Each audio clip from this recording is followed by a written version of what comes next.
The following clip is presented to you by The Extreme Life of Matt Hardy, available every Friday wherever you get your podcasts and at extremehardy.com. Amir wants to know, what's a sleeper match that you would recommend for us to go back and watch? I would say, and the reason being, I think this is a sleeper match. Me and Mr. Kennedy, Mr. Anderson, Ken Kennedy, Ken Anderson, whatever you call him, whatever moniker you want to address him as. In 2007, if I'm not mistaken, it was around May or so. And the reason I think this is a sleeper match is not like the flashiest match ever, but it's a good, solid match. We learned about 7 or 8 minutes before going out to wrestle that we're going to be wrestling one another. So we did 3 segments of television on SmackDown. We opened up SmackDown, 3 segs. And it was literally all called in the ring.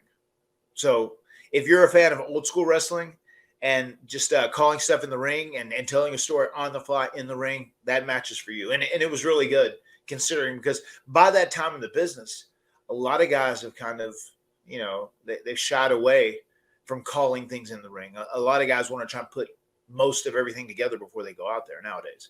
But like we actually went out and we called every single thing in the ring, and we had like a 19, 20-minute match. So that's a great match. Matt Hardy versus Ken Kennedy from May of 2007. You should seek it out and watch it.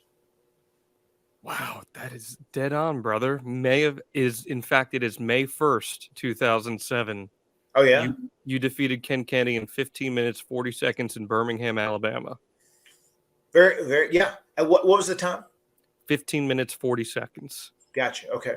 Well, that's probably how much, because we had a little bit of aftermath too, and with our entrances, it was probably 19 or 20 minutes.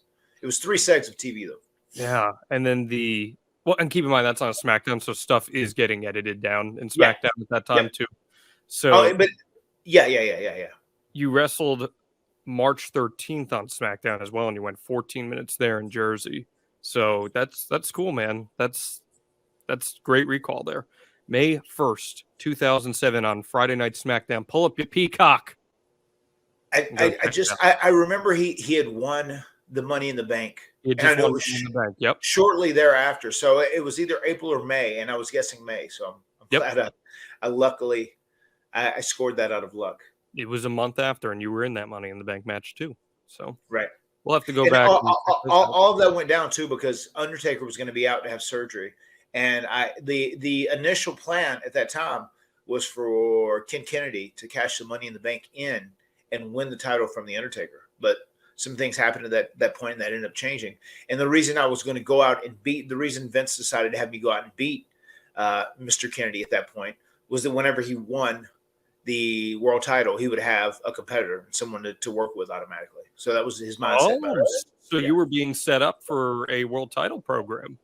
Yeah, with Ken Kennedy, who was going to defeat Undertaker for the championship. But if I'm not mistaken, I feel like Ken maybe got hurt. I think Ken got hurt, and then he had to drop it to Edge, Edge beat Undertaker. He got hurt, and they thought it was going to be a much longer-term injury than it ended up being. It ended up only being like a month, but they thought he was going to be out for like 7-8 months. So that sounds right. So they had him switch it, and Edge ended up winning. That is so crazy. I did not know that you were going to be a number 1 contender. That's why that's the reason that I won that match and I defeated him. So, they love doing that. Like, Mr. Kennedy won the title, but I beat you 2 weeks ago. You son of a bitch! I'm coming for the title now.